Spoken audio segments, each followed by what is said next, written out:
Seguimos aquí en 1980 Boulevard y estamos junto a José Testoni, secretario general de la Central de Trabajadores Argentinos de Santa Fe, también dirigente de AMSAFE, del gremio de los docentes santafesinos. José, gracias por estos minutos y recién charlábamos de política y de la situación de América Latina y del país, de las complejidades y qué desafío también para una central de trabajadores.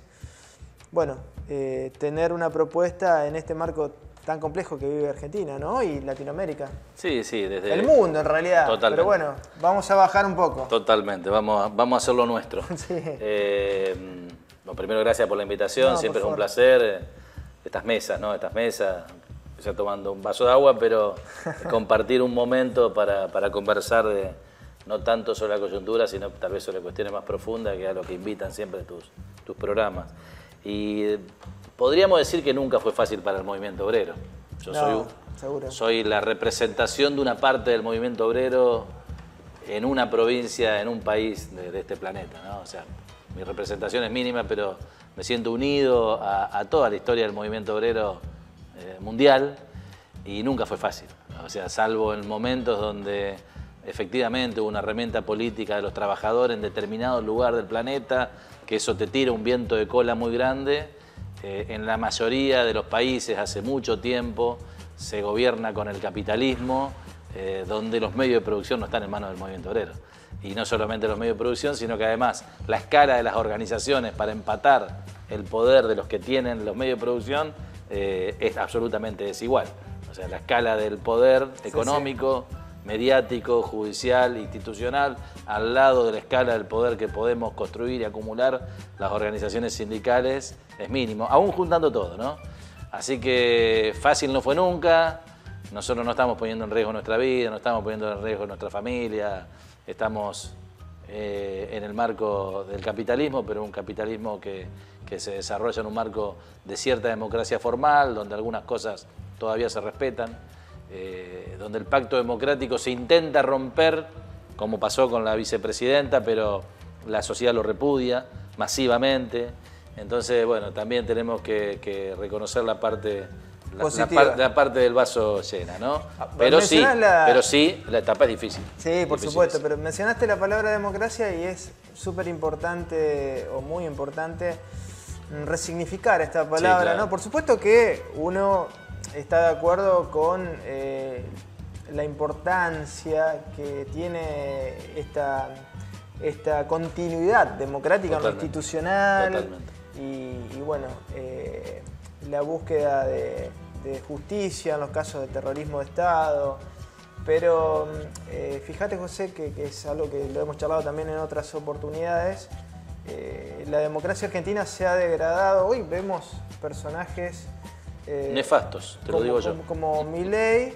Caballo sigue opinando. Claro, que un poco van cabalgando sobre ideas viejas, ¿no? Se presenta como lo nuevo, van cabalgando sobre ideas viejas, pero construyen su retórica, sus discursos en base a cuestiones que en parte son realidad, ¿no? Entonces, nuestra democracia adolece en estos 40 y pico de años de déficit y centralmente lo podríamos sintetizar en la falta de ruptura con la institucionalidad económica impuesta por la dictadura, ¿no? Que nos ha impuesto programas y leyes que impiden que mejore la calidad de vida en general de los argentinos.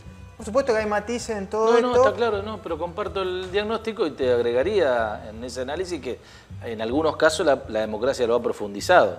O sea, porque básicamente lo que vos estás planteando con respecto a la dictadura es el inicio de la aplicación de ideas de 100 años atrás del neoliberalismo que en la Argentina, a partir de lo que fueron los gobiernos de Thatcher en Inglaterra y Reagan en Estados Unidos, y lo que fue el Plan Cóndor, tuvieron su despliegue en América Latina. Chile, Argentina, Brasil principalmente, y también el resto de los países.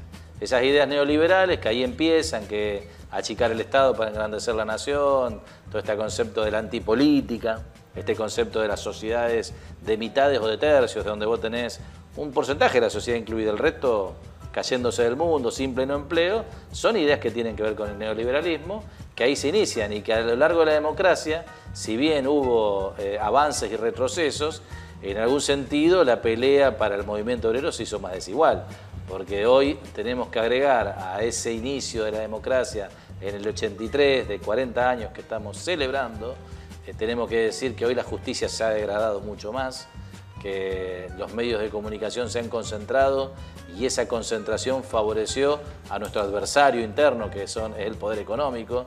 No hablo de todos los periodistas, por supuesto, ni de todos los medios, ¿no? Pero tampoco de ni toda la administración de justicia, pero los núcleos centrales donde lo que el poder necesita controlar lo tiene controlado, tanto en los medios como en el sector de capital financiero, el capital industrial, que también se ha concentrado, y en el tema jurídico, ¿no? Entonces realmente la pelea se hace más desigual y el resultado es evidente. El resultado de esta democracia incompleta que nos está permitiendo votar y elegir a nuestros representantes, pero que no constituye una democracia económica, una democracia de derechos, que no, sí todos valemos un voto cada 4 años, pero no todos valemos lo mismo a la hora de distribución de la riqueza. Bueno, viene en franco retroceso, esto es preocupante, ¿no? Que hoy tengamos 18 millones de pobres en Argentina es algo que habla de esa mala praxis de las fuerzas competitivas de la democracia. La Argentina ha tenido fuerzas competitivas en la democracia, primero fueron los 2 partidos mayoritarios, después fueron los frentes y las coaliciones.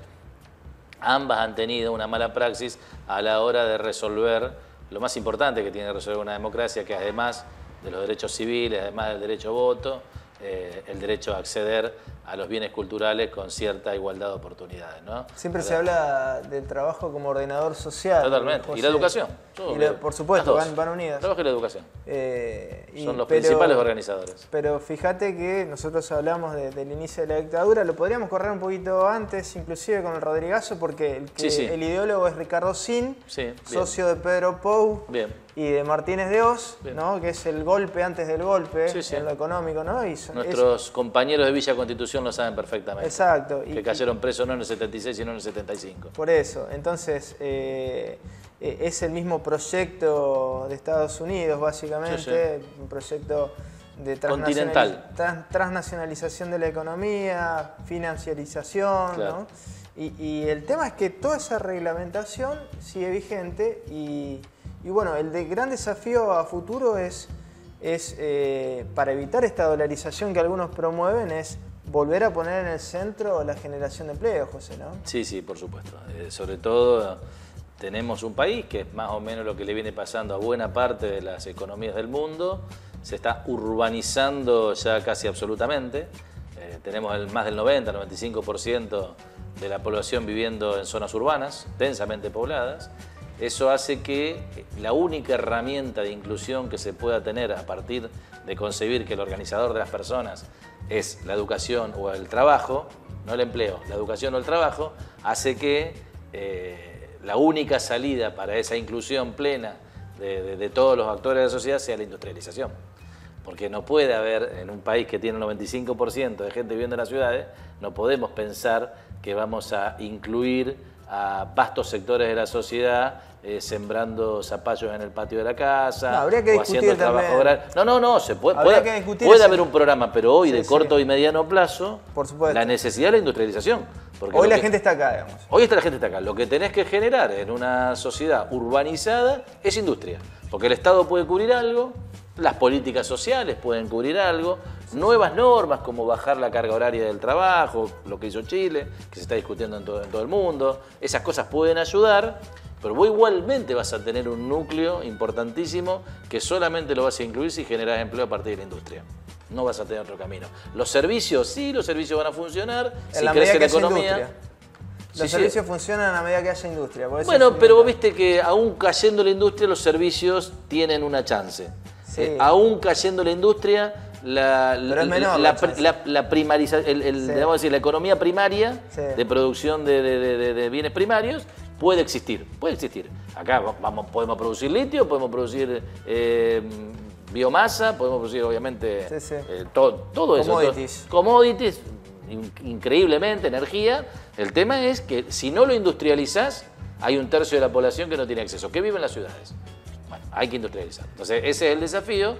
Y ese es vos hablabas del plan continental, bueno, ese es el plan continental, es que nosotros no tengamos un desarrollo industrial para no competir ni en términos económicos con los países centrales, si nosotros todo lo que tenemos en capacidad instalada de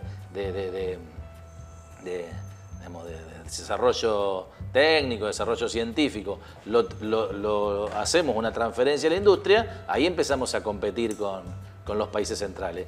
Y si hacemos eso, no solamente alcanzamos soberanía económica, sino lo que empezamos a tener es soberanía política.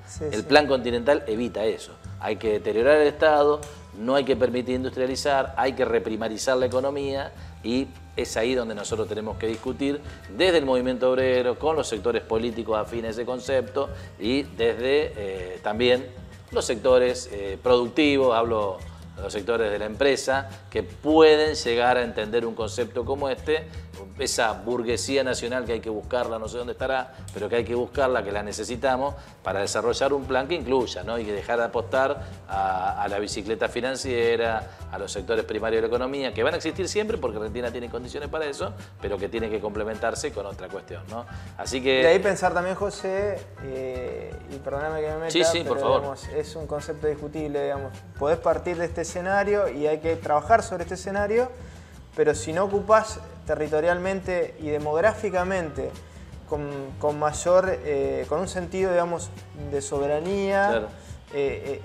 Nuestro territorio es un problema político muy, muy fuerte, ¿no? Por algo Totalmente. Los grandes países del mundo ocupan sus territorios, se puede industrializar ambientalmente, sí, con sustentabilidad ambiental. Con sustentabilidad ambiental, de acuerdo a lo que exige la hora, ¿no? Del cambio climático, pero también hay que pensar en una distribución espacial que democratice también nuestro territorio. Es factible, es factible. El tema es político, digamos. Nosotros sindicalmente podemos hacer una buena parte, nos corresponde, nos asiste la tarea de descorporativizar nuestras organizaciones. En CTA lo intentamos hacer. ¿Cómo lo intentamos hacer? Bueno, lo saben. En CTA está ATE, está en SAFE, están los aeronáuticos, prensa, actores, una serie de sindicatos que algunos tienen 100 años, ¿no? Pero hemos empezado a trabajar en la formalización y la sindicalización del territorio a partir del Frente Barrial. Muchísimos lugares de nuestra provincia tienen compañeros que trabajan desde lo territorial, en asistencia muchas veces, alimentaria, pero también en otros proyectos de formación, de distinta de recreación, y en lo cooperativo, que es el salto grande que dimos en el último tiempo. En estos últimos 2 años hemos creado un sinnúmero de cooperativas de trabajadores que a partir de la autogestión empiezan a encontrar que todo lo que sabían hacer, ponerlo en funcionamiento sin tener que andar repartiendo currículo por las empresas que no hay.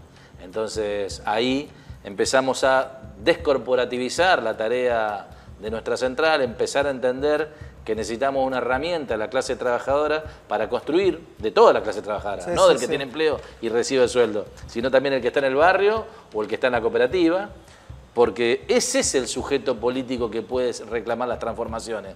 En este momento histórico, particularmente. Exactamente, nosotros con un sujeto político, corporativo, sectorial, no vamos a reclamar transformaciones. Porque ese 30% que tiene empleo, recibo de sueldo y sindicato... Ya tienen solucionado una parte. Y, viste, lo más probable es que te pida salario y que no pagar impuesto a las ganancias. Mayoritariamente, no todos, ¿no? No hay que generalizar. Pero nosotros necesitamos a los que se cayeron del mapa dentro de las organizaciones sindicales, a los que están precarizados, a los que están autogestionados, para dar una disputa por el modelo de sociedad, dar una disputa por la necesidad de la reindustrialización, por la necesidad del cuidado del ambiente, por la necesidad de la inclusión de género, porque los que están corporativizados no dan esa disputa en toda la línea. Tal vez lo dan en su fábrica, tal vez lo dan en su puesto de trabajo, pero nosotros necesitamos dar una disputa en toda la sociedad. Bueno, claro. CTA ha empezado ese camino hace mucho tiempo, la verdad que habíamos sido siempre convocados a hacerlo. Estos últimos años, a pesar de la pandemia, la guerra, todo, el dengue, la chikungunya y la marencoche, pudimos materializar, territorializar esa tarea, y yo siento que hoy tenemos un volumen de trabajo diferente que nos permite dar una disputa en otro sentido, a la hora de sentarnos con otros actores, porque uno quiere que en la democracia existan los consejos económicos y sociales, existan las mesas de debate. Eso te iba a decir, José, claro, porque una primera instancia es trabajar hacia adentro, claro. Trabajar con la base social, sí, claro. Pero indefectiblemente en algún momento llegás a una mesa donde te vas a sentar con sectores divergentes o que tienen sus intereses, y es lógico. Sí. Y lo que está fallando en Argentina es volver a una institucionalidad más allá de los gobiernos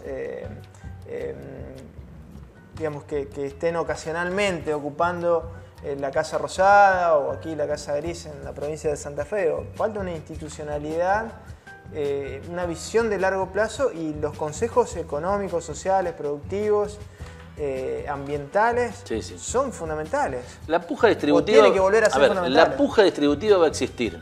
Siempre. Siempre, naturalmente, porque sobre todo si nosotros decimos que tuvimos hasta el 2015 y también hasta el 75, bien marcado por vos, una participación en la distribución del ingreso del 50-51% y hoy bajamos al 30%, evidentemente todo nuestro sector, los trabajadores, los que vivimos de lo que hacemos, queremos recuperar ese 20% que perdimos en el macrismo principalmente y también algo más en esta parte del gobierno de Alberto.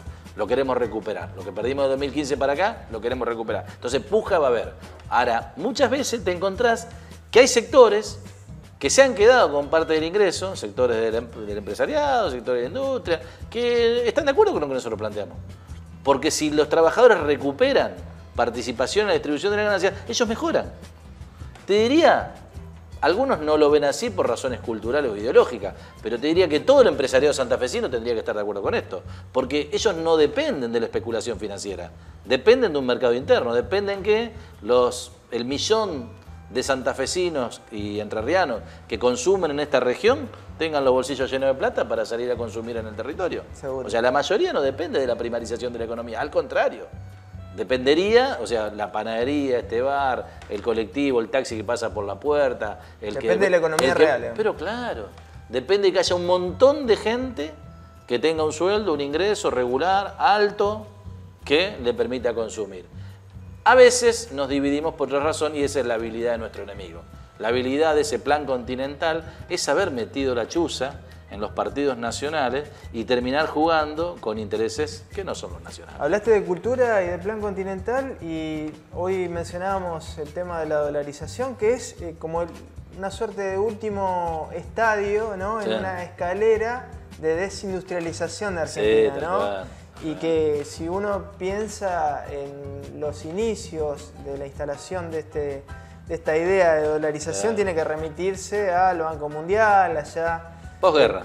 ¿No? Con los fines de los 90, cuando surgía la convertibilidad. Un poquito antes, la posguerra te dolariza el mundo. Pero y queda con la distribución de la renta de las naciones. Claro, sí, perfecto. Claro. Me refería no al cambio del patrón oro por la dolarización, sino a esta idea de la dolarización instalada en Argentina a fines de los 90, etapa de la Rúa, tal cual. Con Cavallo, principalmente con Ariete, como ariete del Banco Mundial, ¿no? Y esta idea de cambiar, de resignar nuestro signo monetario, nuestra soberanía en política cambiaria y monetaria, es una suerte de último eslabón de un proyecto de desindustrialización. Total. ¿Se puede estabilizar Argentina con una dolarización temporalmente? Quizás sí. Ahora, ¿cuál es el costo para el futuro del país? Eso no se está discutiendo. No, porque acá lo importante no está siendo, o sea, voy a decir algo hasta en contra de los intereses coyunturales del sector que yo tengo que representar. La inflación es un problema, pero mucho más problema es no tener trabajo, no mejorar la productividad, no mejorar la circulación no mejorar el producto bruto de la Argentina. Entonces nosotros, sí tenemos un problema de corto plazo con esto que uno está todo el día colgado a las pantallas viendo cómo el numerito cambia. Eso es evidente. Es un problema real. No se puede negar, pero mucho más grave va a ser que nosotros empecemos a caer en el producto, en todo lo que tiene que ver con los sectores industriales, servicios, que son los que más distribuyen, el comercio, todo esto así, y que empiece a crecer exclusivamente todo lo que tiene que ver con la exportación de bienes primarios. Entonces vamos a estabilizar la economía pero o lo financiero vas a estabilizar. Lo financiero vas a estabilizar, exactamente, porque esta corrida financiera no es bancaria, ¿eh? Es importante marcar la diferencia. Estamos acostumbrados a poner en el mismo plano una corrida bancaria, digamos, que los bancos se queden sin fondo. No, los bancos están forrados en plata, no tienen ese problema. El problema es financiero, porque los actores financieros concentrados tienen la capacidad de fijarte eso, básicamente como una estrategia preelectoral. Les interesa tener un escenario, digamos, de catástrofe, de tormenta perfecta, para que después de la tormenta perfecta te digan, y mirá, tenés que resignar, esta es la salida. Tenés que resignar la ley de contrato de trabajo, tenés que resignar la jubilación, tenés que volverle a dar a los delincuentes comunes de la FJP todo el sistema previsional, tenés que eliminar subsidios a la energía, tantas cuestiones, porque vos decís, bueno, si no es volver a esa tormenta perfecta que nadie quiere. Esto ya lo hicieron, es muy parecido al 89, ¿no? El 89 fue, diría, casi los mismos actores haciéndole la misma trapisonda como le están haciendo hoy al presidente Fernández, que le hicieron en aquel entonces al presidente Alfonsín. Exactamente el mismo esquema y, digamos, el resultado lo conocemos todos, y si no lo conocemos, pídanos que nosotros nos ofrecemos para ir a dar clase de historia donde sea necesario, para comentarle a los compañeros qué pasó con la clase trabajadora después de que Cavallo y el expresidente fallecido, Carlos Saúl Menem, tomaron el poder de la mano del Fondo Monetario con la lógica de que se habían terminado la ideología y habían condicionado, digamos, el final del gobierno de Alfonsín, que hasta lo hicieron retirarse antes, para después tener las manos libres para hacer cualquier cosa. Los resultados fueron clarísimos, pero ahora es peor, porque en aquel entonces teníamos el patrimonio de las empresas estatales. Entonces hubo una suerte de colchón que amortiguó con todos los dólares que entraban, entregando a precio vil, desde los parques nacionales hasta la aerolínea, los trenes, todo. Hoy ni siquiera eso tenemos. Hoy vienen por los recursos naturales, por los nuevos recursos naturales que tienen una dinámica de crecimiento en el valor altísima, de energía y litio, más lo que tenemos en términos de producción de biomasa, que realmente nos va a hacer mucho daño. Ahí sí, nosotros si entregamos eso, no vamos a tener herramientas para apalancar el desarrollo de la Argentina. Hay que fijarse, José, lo que hicieron los países que salieron de crisis muy profundas. Claro. Por un lado tenemos la experiencia de la dolarización en Panamá, El Salvador, Ecuador, que alguno podrá decir... Hay una que la gente se olvida, Venezuela. Venezuela, la salida fue la dolarización. El gobierno popular de Chávez y Maduro, ahora Maduro, terminó en una dolarización que está haciendo desastre en la clase trabajadora y más humilde de Venezuela. Bueno, por ejemplo, ¿no? Desastres. Citamos esos ejemplos. Digo para que no nos tilden, viste, de sur, de cosas así. No, mirá que hay un gobierno que se autopercibe como izquierda, que con la dolarización está haciendo desastre en el pueblo. Los países que salieron de sus crisis lo hicieron conservando su política monetaria. Con soberanía.